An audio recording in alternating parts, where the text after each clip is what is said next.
Tolee, akkam jirtu kabajamtoota hordoftoota Oromiyaa Education Tuubii. Har'a immoo kan nuti wajjin ilaallu keemistirii kutaa 12ffaa yuunitii 1dha jechuudha. Innis asiid beesik kiiloogiramii kan jedhu paartii sadaffaa isaa wajjin ilaalla jechuudha. Isinii chaanaalii kanaaf haaraa hin taatan sabiskiraabii gochuutiin maatii chaanaalii keenyaa ta'a. Hiriyoota keessan biraan immoo akka inni gahuu fi laayikiif sheerii godhaa isiniin jedha. Ijoollee yookiin barattooti baay'een viidiyoo ni ilaaltu garuu sabiskiraabiin gootanii yoo sabiskiraabii gootan isiniin fayyada malee waan sin miidhuun qabu. Sababiin isaa waan gatii yookiin birrii kaffaltan hin qabdanii jechuudha. Kanaafiyyuu sabiskiraabii godhaa. Sabiskiraabii gochuun immoo kan inni isin fayyadu kuni viidiyoo paartii sadaffaadha. Amma fakkeenyaa fi paartii afuraffaa nuyi hin gallakkifne ta'ee odeeffannoon isaa isin bira gahaa jechuudha. Akka nuyi paartii 4 isaa gallakkifne jechuudha. Kanaan isin fayyada. Kanaafiyyuu sabiskiraabii godhaa isiniin jedha. Kallattii maan kan nuti barannu irraa paartii sadaffaa yuunitii 1 jechuudha. Jalqaba irratti kan nuti argannu common ion effect and buffer solution kan jedhudha jechuudha. The common ion effect is caused by the addition of a compound having an ion in common with the dissolved substance that shift the equilibrium constant. Common ion effect jechuun compound ion of keessaa qabu tokko bulbula tokkotti dabaluu jechuudha. Gaafa itti dabalamus maal godha? Sila equilibrium kan ta'e jiru gar tokkotti shiftii godha jechuudha. Yookiin reactantiitti yookiin immoo product side'itti jechuudha. Fakkeenyaaf jennu kan akka kiilootti yaada. Gaafa suuqii dhaqxan kiiloo ni argitu. Kan akka kiilootti yaaddanii kiiloon asii jira. Akka madaalaa jechuu kooti. Asiin fakkeenyaa fi kiiloogiraama 5 irra keessanii asiinis kiiloogiraama 5 irra jiraate 5 kiiloogiraamii dha'inatee lammansaa gara lammansaa 5 kiiloogiraamii dha'inatee kana maal jenna? Equilibrium jenna. Maal jechuudha? Wal qixxeedha jechuudha. Equilibrium jechuun kan wal qixxeete jechuudha. Kanaafiyyuu yerootti kanatti aayinii kana gaamoo gaafa deebistanii akka keemistiriitti yaaddanii wanta tokko yeroo gara kanatti daballu fakkeenyaaf gara kanatti yenna wanta tokko dabale garri kun maal ta'a jechuudha? Kiiloon isaan dabala jechuudha. Iddoon kuraan immoo achi ol ka'a jechuudha. Isa kana hin caala jechuudha. Inni kun isa kana hin caalaa jechuudha. Kanaafiyyuu maal isin jechuun barbaade common ion effecting wanta equilibrium ta'ee ture tokko gaafa compoundiin ion of keessaa qabu gaafa itti dabalamu maal ta'a jechuudha? Gar tokkotti shiftii godha jechuudha. Substaansii sana gar tokkotti shiftii godha jechuudha. Kanaan maal jennee waamna? Common ion effect jennee waamna jechuudha. Fakkeenya kana jennee inni ilaallatee kuni soodiyeem aseteetiidha. Soodiyeem aseteetiin kun gaafa soodiyeemii ofirraa riiliizii gootu maal taate? Compoundii kanaa fi elementii kana nu laatte jechuudha. Isa lammaffaa kanarra immoo kottaa. Inni kun immoo aseetik asiidii ture. Aseetik asiidii ture. Aseetik asiidiin kun gaafa watarii wajjin wal nyaatu maal ta'e?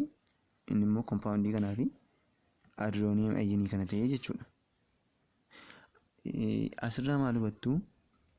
As keessatti compoundii kana inni agartanii lamman isaaniitiif dhaabbataadha jechuudha. Lamman isaaniitiif dhaabbataadha jechuudha. Yoo compoundii kana lama walitti dabaltanii concentration kan isa kamii dabala? Concentration kan isa kanaa dabala jechuudha. Maaliif iddoo lamman isaa jira waan ta'eef hin dabalaa jechuudha. Akkasiin argaa jirtan immoo adrooniyeemiin maal taati? Hin xiqqaatti jechuudha. Sababiin isaa iddoo tokko iyyuu hin jirtu waan iddoo tokko duwwaatti argamti wanta ta'eef jechuudha. Akka seerri Lee Caterers jedhutti maal jedha? According to Lee Caterers principle, the addition of this compound ion from sodium acetate to the solution of acetic acid will suppress the ionization of acetic acid and decrease the concentration of adronium ion jedha. Kana jechuun yerootti kunii fi compoundii kunii fi kun wal nyaatanii hydrogeniin asirraa maal taati? Riiliizii taati jechuudha. Kanaaf gaafa riiliizii taatu maal ta'a? Dikiriizii ta'a jechuudha. dikiriizii ta'a jechuudha. Kompaawundii kanarraa dikiriizii ta'a dhufee maal ta'a? Haayidrooneem ayinii ta'a jechuudha. Kanaafiyyuu common ion effect jechuun wanta equilibrium ta'ee ture tokko gaafa ayinii ta'etti daballu gar tokkotti shiftii inni godhu maal jennee waamna? Common ion effect jennee waamna. Fakkeenya kitaabarraa kana wajjin ilaallu. Fakkeenyichi example 1.7 irra jira jechuudha. Maal jedha gaaffii tokkoffaan? Determine the hydrogen ion and this compound in a solution that is 0.1 molar in both acetic acid and hydrochloric acid. Maal jedhee compoundoonni kuni yeroo kamiin argamu jedhee durasitti nutti agarsiisu. Hydroneem ayinii yeroo kam argama? Kun immoo yeroo kamiin akkas ta'a jedhee isinitti agarsiisu. Fakkeenyaaf compoundii acetic acid kanaa fi watarii yeroo wal nyaatanii H2O jechuudha. Maalluu kennaa compoundii kanaa fi compoundii isa kanaaf jechuudha. Hydroneem ayinii kana nuu kenna jechuudha.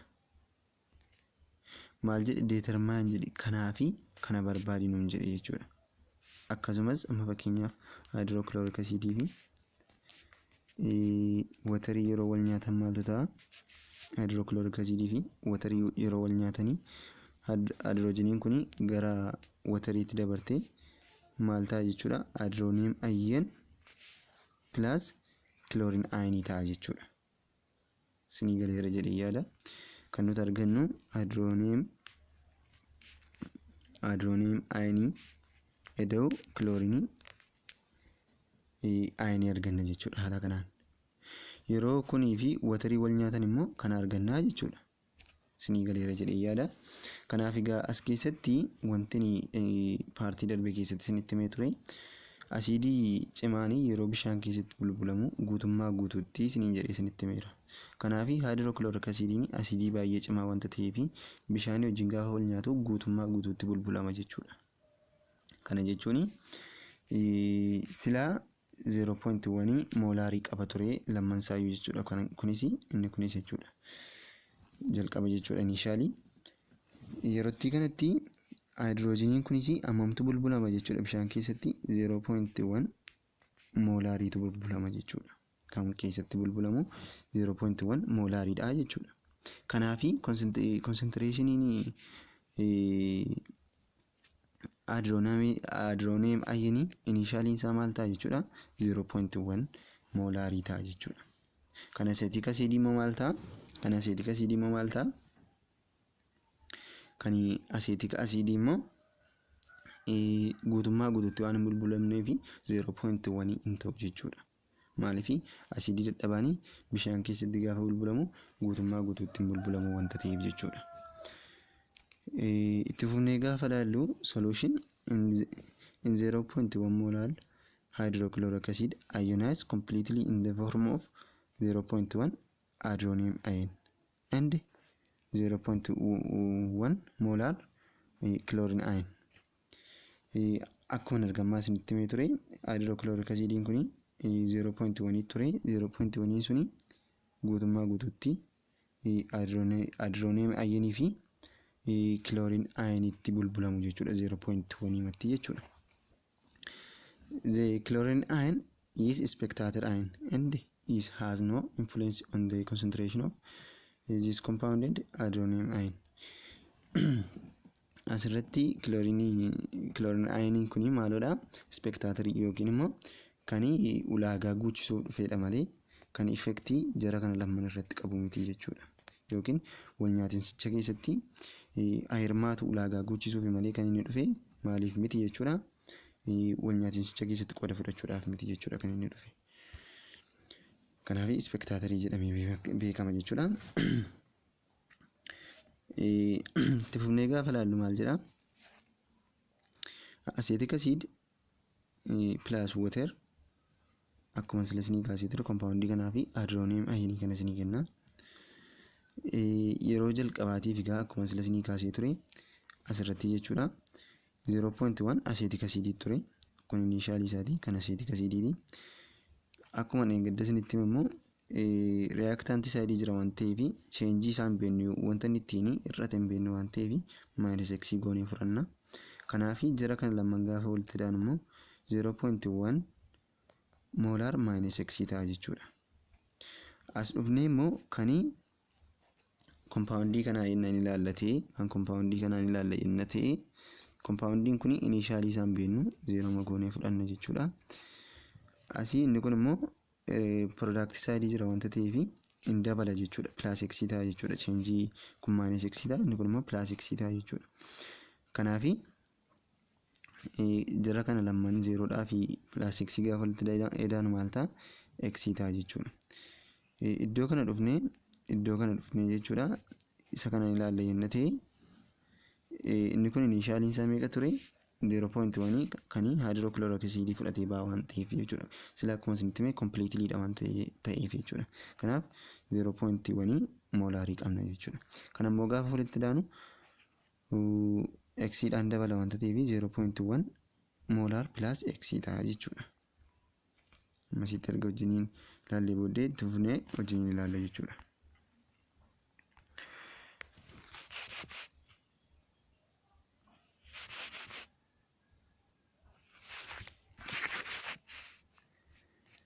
Itti fufnee gaafa wajjin ilaallu slaayidii itti aanu yookiin peejii itti aanu irraa jechuudha.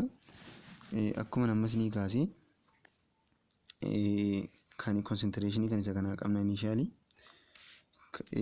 yookiin immoo final isaas qabna. Finaliin isaa maal ta'a 0.1 plus x ta'a jechuudha. Haaluma kanaanii kan isa kanaa immoo x duwwaadha. Maaliif jalqaba 0 goonee fudhanna wanta ta'eef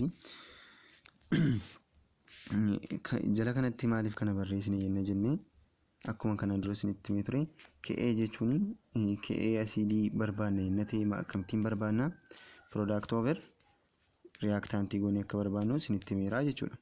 Kanaaf kan nuti determine gochaa jirru concentration initially dha jechuudha. Initially kan jara kana lammaniiti jechuudha kan nuti barbaadaa jirru. Asitti inni kun maal bakka bu'a x bakka bu'a jechuudha.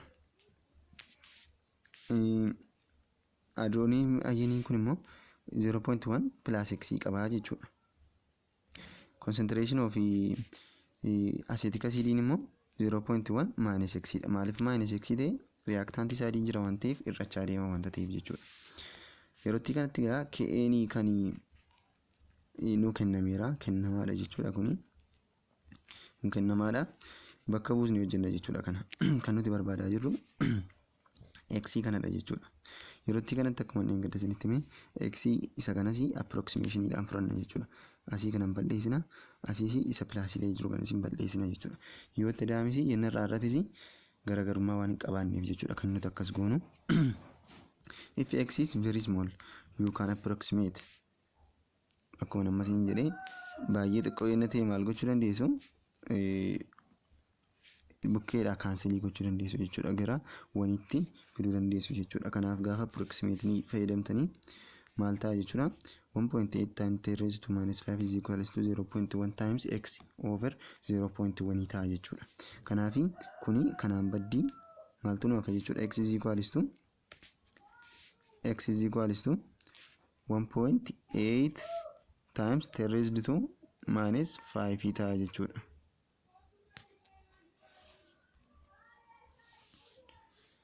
Haala kanaan arganna jechuudha. Kanaaf gatiin concentration of this compound is kana ta'a jechuudha.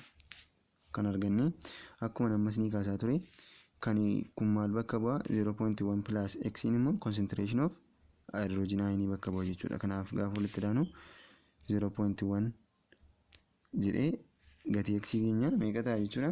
Lakkoofsa kana ta'a jechuudha. Haala kanaan hojjechuu ni dandeessu jechuudha. Wanta isiniin galle na gaafachuu dandeessu. Irra deddeebitanii inni yaaltan immoo sirriitti isinii galuu danda'a. Waan baay'ee cimaa miti jechuudha.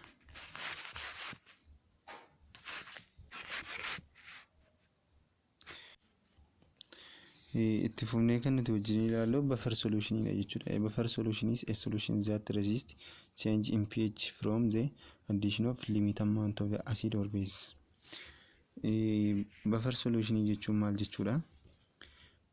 Fakkeenyaaf solutionii tokko jira inni ta'e asidii yookiin beezii innatti dabaltanii pH isaa cheenjii godha. Buffer solutioniin immoo pH sun akka inni jijjiiramne godha jechuudha.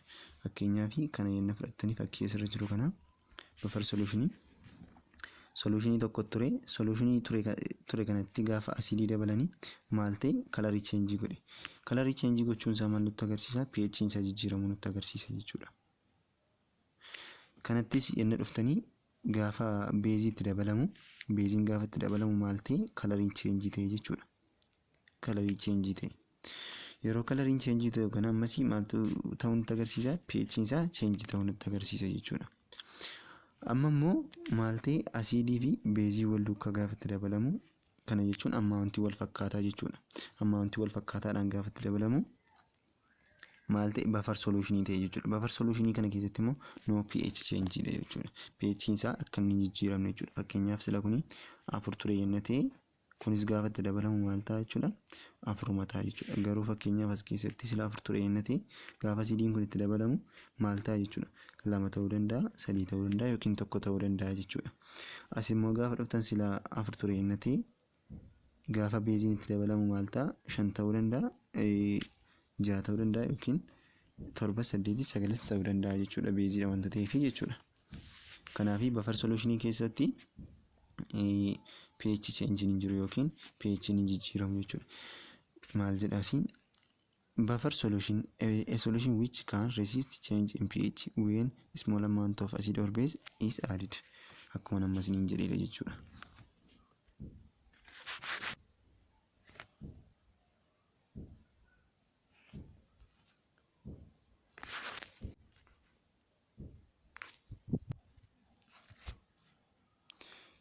How can we prepare buffer solution? Buffer solution haala kamiini qopheessuu dandeenya? Acidic buffer solution fi basic buffer solution jira. Acidic buffer solution jechuun maal jechuudha? Weak acid plus salt group 1 or group 2 element dha jechuudha. Weak acid edoo saltii jechuudha. Kunis group 1 element fi yookiin immoo group 2 element ta'uu qaba jechuudha. Asirraa akkuma arginu kuni weak acid dha jechuudha. Asirraa akkuma arginu kunis weak acid dha jechuudha. Yookiin saltii dha jechuudha. Kun immoo asirraati group 1 element sodium jira jechuudha yookiin group 2 element. Kanas yenna fudhattanii kunis maalodha jechuudha? Weak acid dha jechuudha. Asii immoo saltii dha jechuudha. Kun group 1 element dha. Haaluma kanaan qopheessina jechuudha. Kun maalodha? Acidic buffer solution dha jechuudha. Basic buffer solution qopheessuu immoo weak base plus saltii. Kunis saltiin kunis maal of keessaa qabaachuu qaba? Chlorine of keessaa qabaachuu qaba. Akkasumas sulfate of keessaa qabaachuu qaba. Nitrate illee akkasumas of keessaa qabaachuu qaba jechuudha. Ammonium chlorate akkasumas asirraa ammonium sulfate warreen kana qabaachuu qaba jechuudha gaafa jennu. Garuu maal ta'uu qaba? Weak base plus saltii ta'uu qaba jechuudha. Haala kanaan we can prepare buffer solution jennee moggaasuu ni dandeenya, qopheessuus ni dandeenya jechuudha. How buffer solution work? Akkamiin buffer solution immoo akkamittiin hojjetaman jedhamu wajjin ni ilaalla. Buffer solution neutralize acids and bases. Akkuma beekamu asidiin maal of keessaa qaba? Hydrogen ion of keessaa qaba. Beeziin immoo hydroxide ion of keessaa qaba jechuudha. Kanaafi amma wanti wal fakkaataadhaan gaafa itti dabalaman maal ta'u jechuudha? Jarri kun neutralize ta'u jechuudha yookiin immoo imbaabsawaa ta'u jechuudha. Imbaabsawaa gaafa ta'anii pH isaanii akka inni hin jijjiiramne akka inni cheenjii hin taane ta'a jechuudha. Cheenjii akka inni hin goone ta'a jechuudha. Haala kanaan buffer solution ni hojjeta jechuudha. Kana jechuun buffer solution neutralize yookiin imbaabsawaa godha jechuudha. Kunis acidii fi yookiin beeziitti dabalame sana imbaabsawaa godha jechuudha. Concentration isaanii garuu maal ta'uu qaba? Kani hydrogeniitiif OH the same ta'uu qaba jechuudha. Amma itti dabalamu suni jechuudha.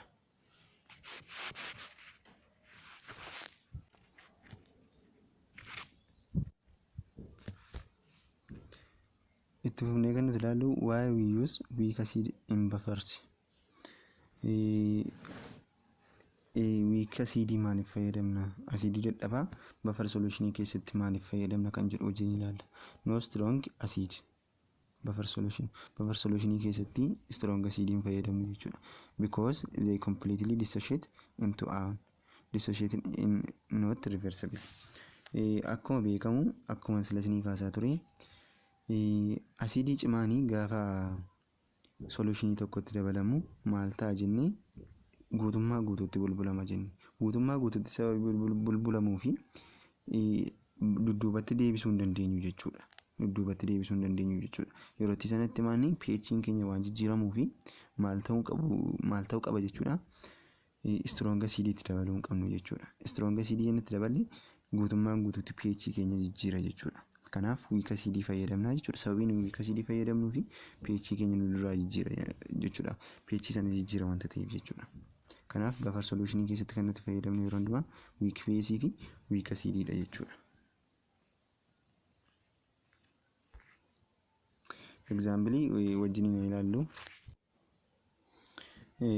Itti fufnee kan nuti wajjin ilaallu gara example itti tun darbini kitaabarraa jechuudha. Anderson Eisenbalch equation kan jedhamu jira jechuudha.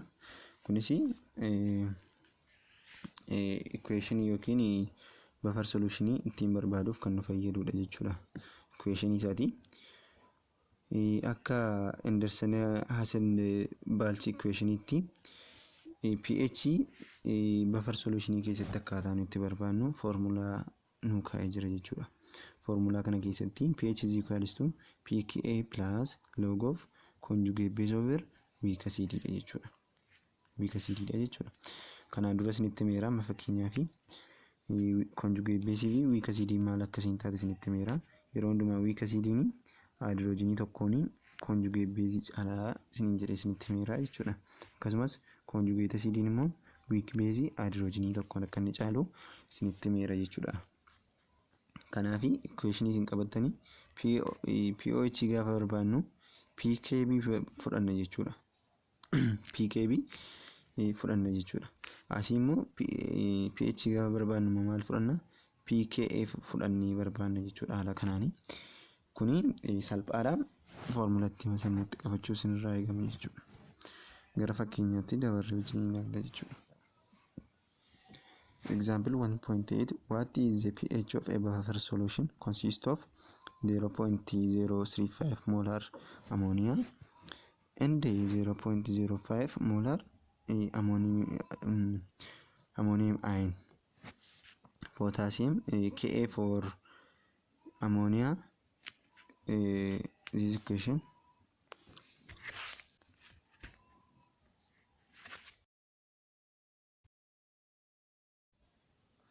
itti fufnee kan nuti wajjin ilaallu example 1.8 jechuudha.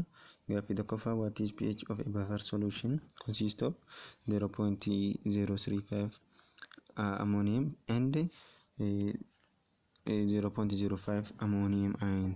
Ka for ammonium ion is 5.6 times 10 raised to minus 10.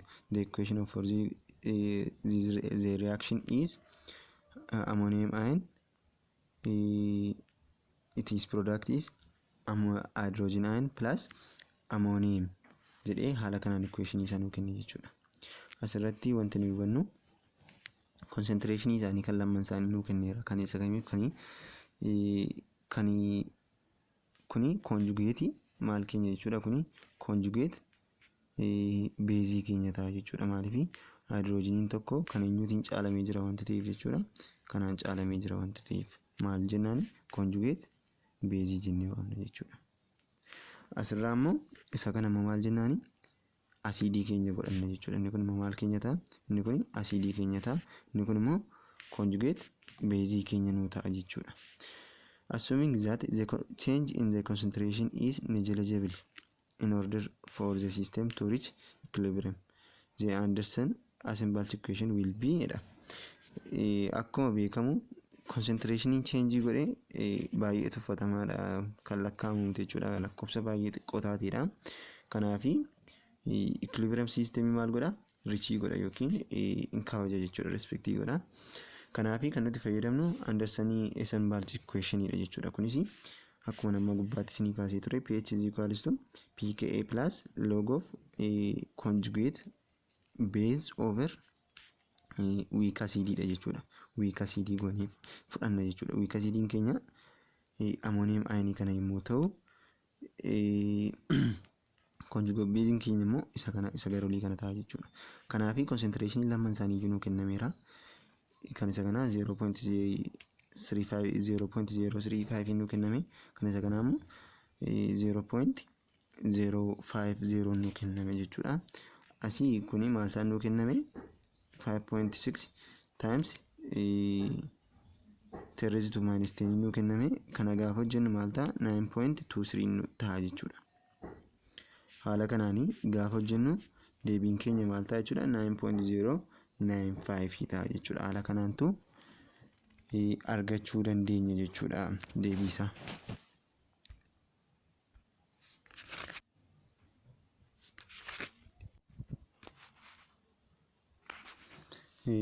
Tufnee kan nuti wajjin ilaallu concept of salty and concept of salty dha jechuudha, yookiin yaada ashaboo ilaallu wajjin. Ashaboo jechuun egaa asiidii eda'uu beezii ni ta'a. Ashaboo eda'uu watariiti jechuudha, bishaanii ta'a jechuudha. Asiidii beezii jennee walitti daballee asiidii tokkoo fi beezii yeroo walitti daballu maal nuu kenna? Saltiidhaa fi watarii nuu kenna jechuudha. Watery nuu kenna jechuudha. An ionic substance that produce neutralization reaction is called salt. Ionic substance ta'e kan neutralization nuu kennu maal jedhamee beekama? Saltii jedhamee beekama jechuudha. Asidii beezii walitti dabalama. Asidii beeziin kun gaafa walitti dabalamu saltii ta'a. Saltiin kun maal jedhama jechuudha? Egaa neutralization jedhama jechuudha. Maaliif? Makaa asidii beezii wanta ta'eef jechuudha. This reaction is called neutralization reaction. Reaction kanaan immoo maal jennee waamna? Neutralization reaction jennee waamna jechuudha. Itti fufnee kan nuti ilaallu concept of hydrolysis dha. Hydrolysis jechuun maal jechuudha? Salt dissolve in water. Ashaboon akkuma beekamu bishaan keessatti hin bulbulama jechuudha. Salt dissociate completely into iron. Kana jechuun ashaboon guutummaan guutuutti maalitti diigama? Kaataayinii fi aanaayiniitti diigama. Kaataayinii jechuun chaarjii pozitiivii yommuu ta'u, aanaayinii immoo chaarjii negatiiviidha jechuudha. Kana jechuun ashaboo yeroo hundumaa chaarjii negatiivii fi chaarjii pozitiiviitti bishaan keessatti completely bulbulama jechuudha. Kanaafi fakkeenyaaf ashaboo AB jira jennee ta'e ashaboo AB'n kuni maal ta'a jechuudha? A charge plus akkasumas B charge minus ta'a jechuudha. Haala kanaantu arganna jechuudha. Pure water is neutral since akkuma kanaan dura wajjin ilaalle jechuudha. Pure water ni neutralidha. Sababiin isaas immoo concentration hydrogen ion fi hydroxide ion wal qixxee waan ta'eef jechuudha. Concentration isaanii sababa wal qixxee ta'ee fi pure water maal neutralidha jechuudha. Charge dhabeessa jechuudha. Kana jechuun if salt ion does not react with water, then the concentration of hydrogen ion and hydroxide ion and the aqueous solution remain neutral. Yoo ashaboon ioniin tokko jechuudha fakkeenyaaf chaarjii pozitiivii kan qabu yookiin chaarjii negatiivii kan qabu tokko jara kana wajjin watarii wajjin waliin nyaatu yennuu ta'e concentration kun lamman isaa maalidha jechuudha? Wal qixa. Akkasumas immoo aqueous solution remain neutral dha jechuudha. Yoo waliin nyaatan ta'e. If one or more ion of salt, cation or and anion react with the ion of water, kana jechuun ion of water kanneen jedhamani hydrogen ion fi hydroxide ion dha jechuudha. Then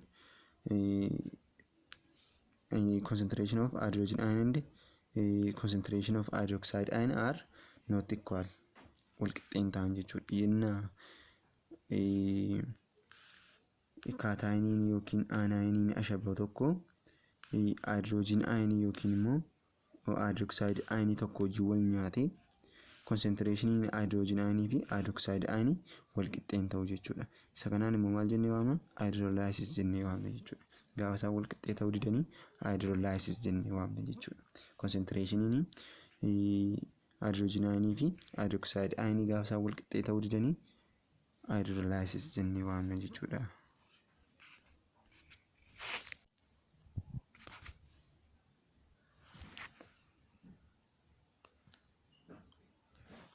Itti fufnee egaa kan nuti wajjin ilaallu hydrolysis of saltiidha jechuudha.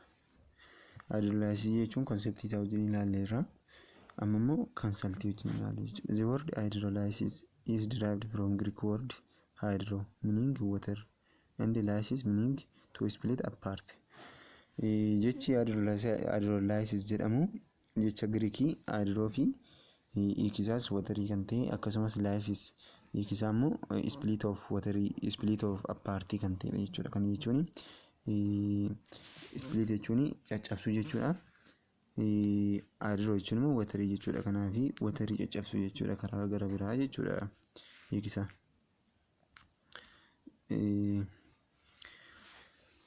Solution of salts contain two type of ion, namely cation and anion.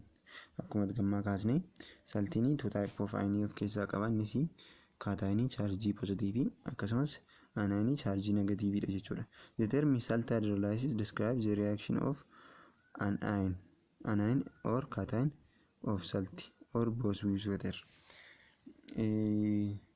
Termiin saltii hydrolysis jedhamu yookiin jechi saltii hydrolysis jennee waamnu kuni maal nutti agarsiisa? Aniiniin yookiin kaataayiniin saltii tokko yookiin immoo lammansaa bishaan wajjin gaafa inni wal nyaatu saltii hydrolysis jennee waamna jechuudha.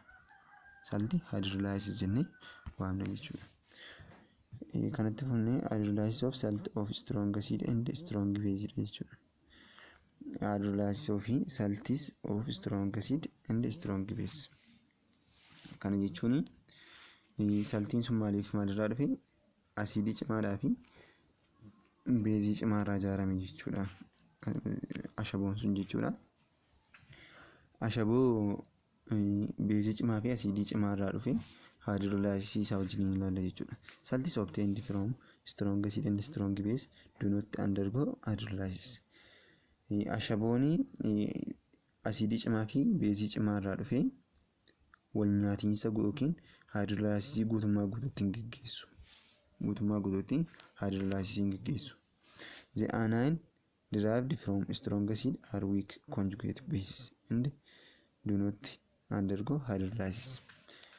Anioniin chaarjii negatiiviin strong acid irraa dhufte maal qabdi? Weak conjugate base qabdi. Kana jechuun strong acid yenna ta'e fakkeenyaaf strong acid yenna ta'e strong acid yenna ta'e kan inni qabaatu maalodha? Weak conjugate base qaba jechuudha. Weak conjugate base qaba. Yoommoo weak acid yenna ta'e maal qabaata jechuudha? Weak acid taanaan immoo strong conjugate base qabaata jechuudha. Kana bases akkasuma jechuudha. Fakkeenyaaf asitti weak base yenna ta'e yookiin strong base yenna ta'e maal qabaata jechuudha? Strong base yenna ta'e kan inni qabaatu weak conjugate acid qabaata jechuudha. Asidii dadhabaa qabaata. Conjugatiin isaa asidii dadhabaa ta'a jechuudha. Akkasumas cimaa yenna ta'e dadhabaa yenna ta'e immoo conjugatii asidii cimaa qabaata jechuudha. Kunis maal jedha? Strong acid irraa aniiniin dhufte tokko maaliin taatu jechuudha yookiin chaarjii negatiiviin dhufte tokko hydrolysis hin geggeessitu jechuudha. Hin geggeessitu jechuudha. pH of salts obtained from strong acid and strong base is 7 and this type of salt do not affect the pH of water. Maal jedha? pH'n strong acid fi strong base irraa dhufe meeqadha? 7dha jechuudha. pH'n isaa jechuudha. pH'n isaa 7 wanta ta'eef kun immoo niwutiraaliidha. Niwutiraaliin immoo watarii irratti yookiin pure watarii irratti maal hin qabu? Dhiibbaa hin qabaatu jechuudha. Fakkeenyaaf soodiyem kilooraayidii inni fudhanne fakkeenya isaanuu ta'a jechuudha. Itti fufnee kan nuti ilaallu hydrolysis of salts of strong acid and weak base. Amma immoo sila strongii turan lamman isaanii. Amma immoo saltiin kun maalirraa dhufe? Strong acidiidhaa fi weak base irraa dhufe. Asidichi dadhabaadha. Asidiin cimaadha. Beeziin immoo dadhabaadha jechuudha. A cation the conjugate acid of weak base hydrolyzed an acid. Yeroo hundumaayyuu hydrolyzii kan ta'uu danda'u yoo maal ta'edha weak base irraa inni dhufedha jechuudha. Weak base yookiin weak acid irraa inni dhufe hydrolyzii ta'uu danda'a jechuudha. Kanaan achi strong irraa dhufe yenna ta'e lammansaa fakkeenyaaf strong acid fi strong base irraa dhufe yenna ta'e maal ta'uu danda'u jechuudha. Hydrolyzii ta'uu danda'u yookiin caccabuu danda'u jechuudha ashaboon sun bishaan keessatti jechuudha. Anion of strong acid are weak conjugate base and do not undergo hydrolysis. Akkuma nama isinitti hime anion yookiin chargii negatiiviin strong acid irraa dhufte maal hin taatu jechuudha. Hydrolysis hin taatu jechuudha. Weak conjugate base qabdi waanta ta'eef jechuudha. Fakkeenyaaf ammonium chloride yenna fudhanne fakkeenya strong acid weak base saltiinuu ta'a jechuudha. Itti fufnee kan nuti ilaallu hydrolysis of salts of weak acid and strong base. Amma immoo cimaadha jechuudha. Weak acididha. Acidiin dadhabaadha. Basein immoo cimaadha jechuudha. This type of hydrolysis is also called anion hydrolysis because only anion of salt react with water. Akkuma sila kaasaa turre beezii irraa kan dhufu kaataayiniidha. Wiikii asidii irraa yookiin asidii irraa immoo kan dhufu anioniidha jechuudha. Yerootti kanatti strong irraa kan dhufu maaliin ta'u jenne kaataayiniin strong irraa kan dhufu hydrolysis ta'u jenne maal ta'u qaba wiikii ta'u qaba jechuudha. Kanaafi wiik asidii irraa kan dhufu anayinii wanta ta'eef anayinii duwwaatu maal ta'a hydrolysis ta'a jechuudha. Kanaaf maal jennee waamna anion hydrolysis jennee waamna jechuudha. Sakamiin weak acid fi strong base jechuudha. Addition of such salt increase the pH of water. Yenna kana ashaboo kana baay'inaan itti daballee pH waterii sana guddisuu danda'a jechuudha. Maaliif pH waterii sana hydrogenii keessa jira waan ta'eef concentration of hydrogenii keenya maal ta'a increase ta'a jechuudha. Concentration of hydrogen are increase ta'a waan ta'eef pH keenyas hin dabala jechuudha.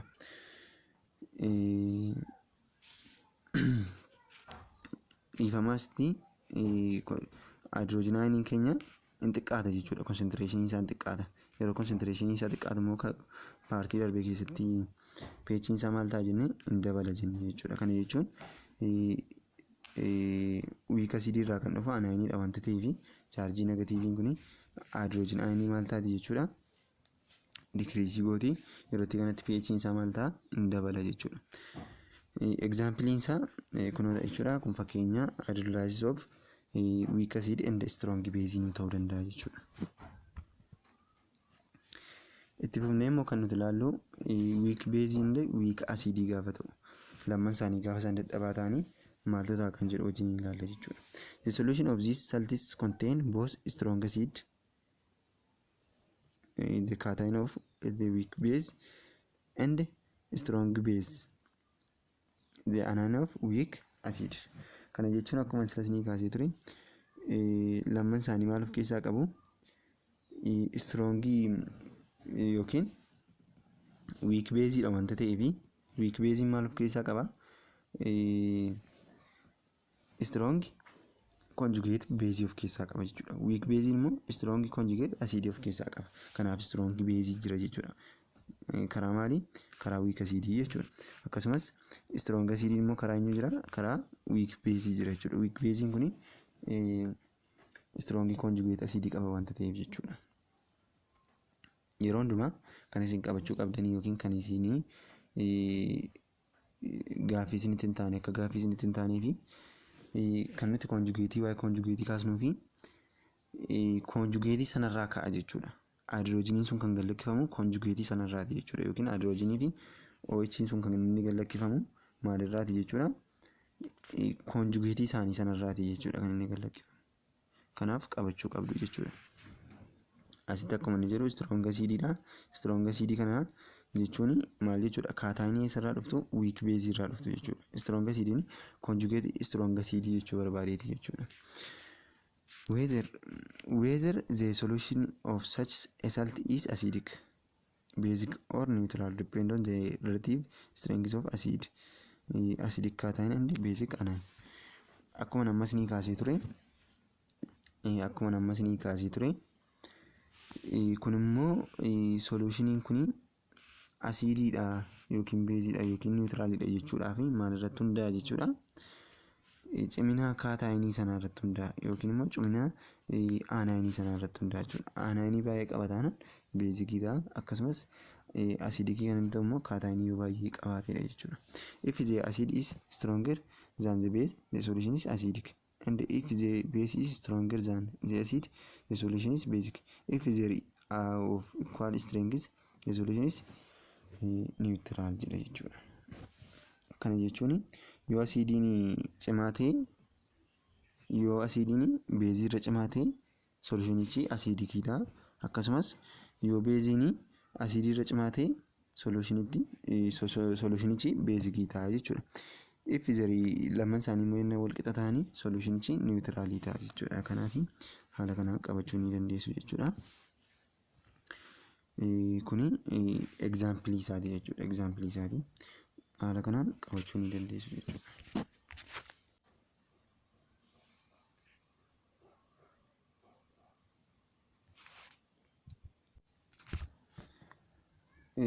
Ammammaatti kan nuti wajjin ilaalle paartii sadaffaadha.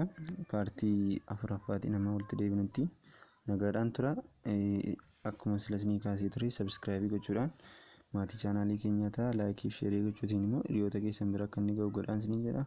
Waan na wajjin turtaniif baay'ee guddisee isin galateeffachuun barbaada. Thank you.